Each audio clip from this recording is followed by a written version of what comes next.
Off with Hello, our heads. hello everyone. This is Backyard Musings, broadcasting live from our backyard in Apple Valley. I'm Steve. And I'm Scott.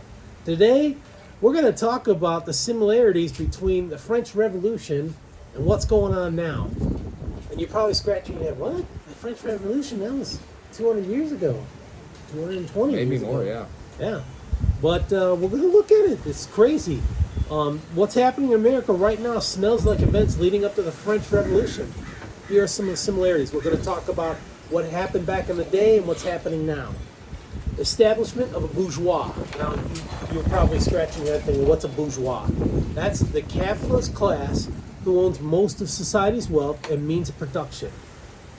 They were increasingly resented, being excluded from the highest levels of power. So that's like businessmen, like the Rockefellers and that kind of The stuff. Trumps.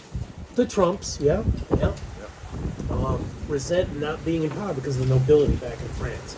So how does that equate to today?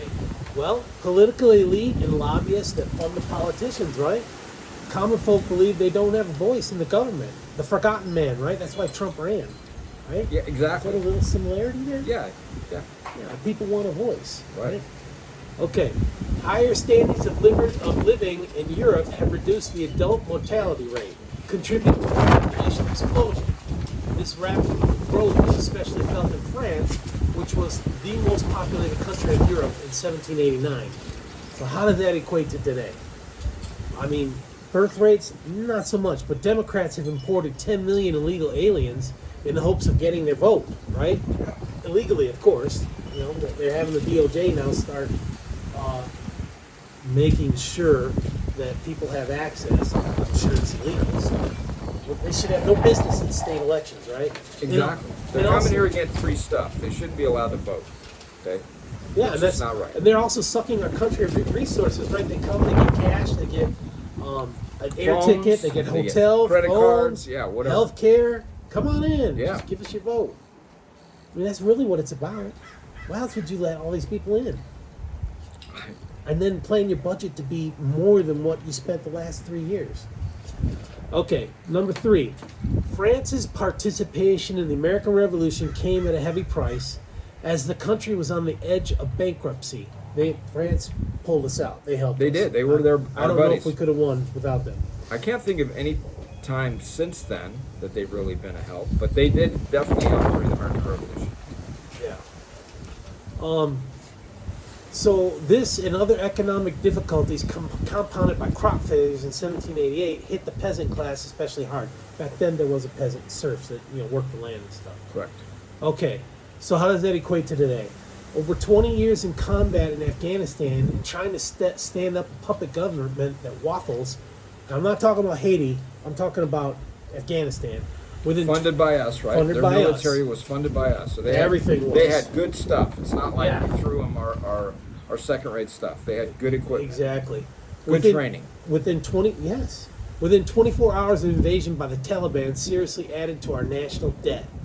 Tax and spend has increased the inflation rate so that costs for common staples have nearly doubled in 3 short years. Interest rates have consequently raised, making it difficult to own a home.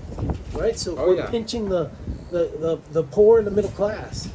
What has happened? Well, it's pinching everyone, but it's in felt some the most. Yeah, and in some cases, it's forcing the middle class into the poor class, Right. It's hard to afford stuff. What didn't Harris say? We've said this before that the average family is a $400 bill away from bankruptcy.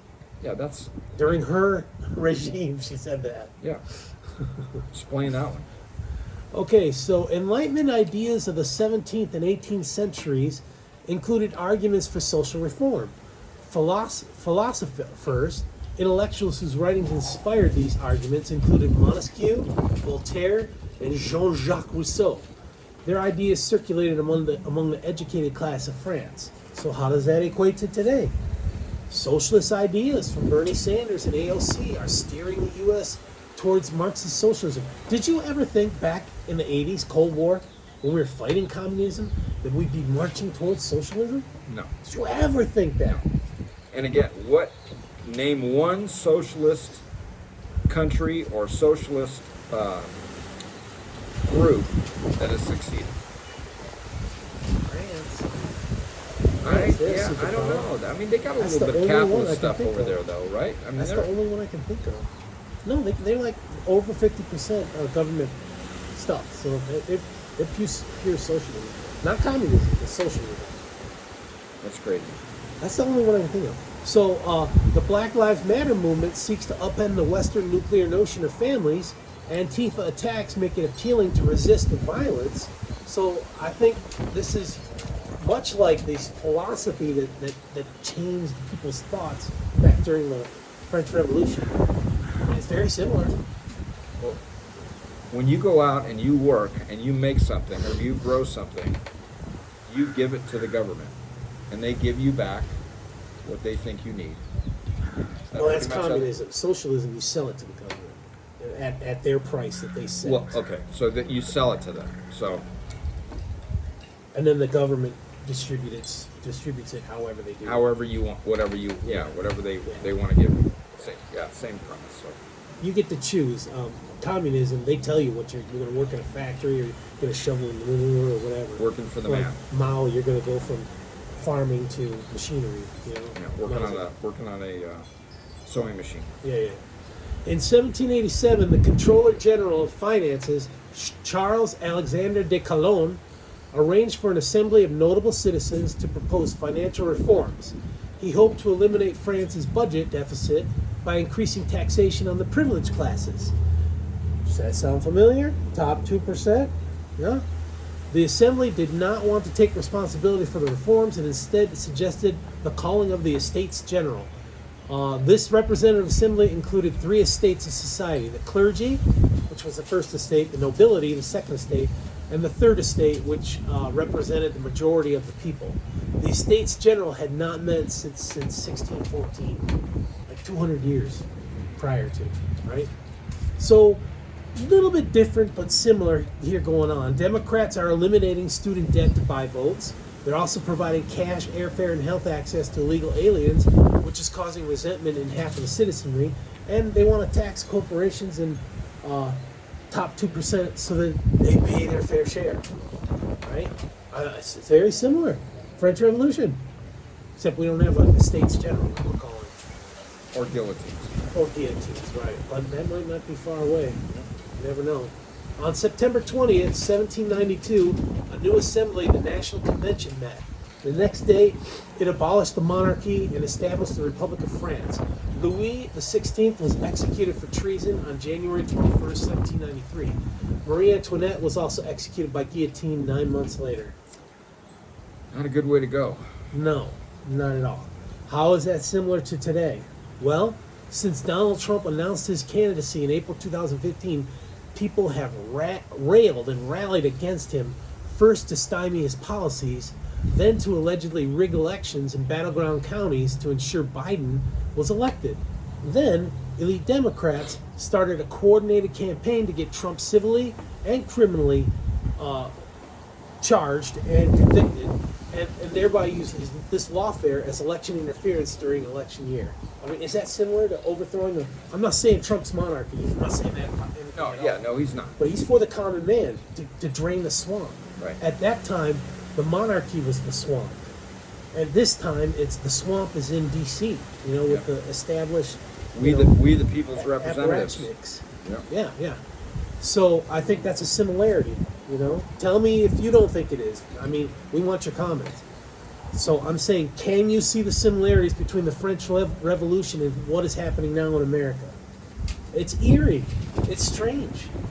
Scary. And we're joking about this. Biden's brought us to the brink of Civil War, Revolution, and World War III all at once. I mean, it's a sick joke, but I mean, it could happen. it could happen.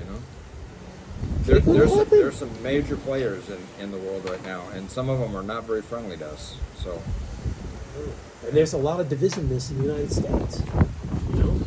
There's talk of Texas leaving. we're like Or 50. Florida. We're like 50-50, right? That's pretty crazy. 54 Biden, 50 against. Well, I mean, that's the dead. That's the dead and double votes. Well, but I'm just saying that the country's pretty divided. I mean, yeah, it is. And not just you and me sitting in the backyard talking about it. I mean, there's people out there that are crazy, crazier than us. Yeah, Yeah. zealots almost Yeah. for their cause. Exactly. Yeah, You know, push their Not cause bad. no matter what, at all costs, whatever it takes. Right? all for the greater good. But we, the people, we got to prevail.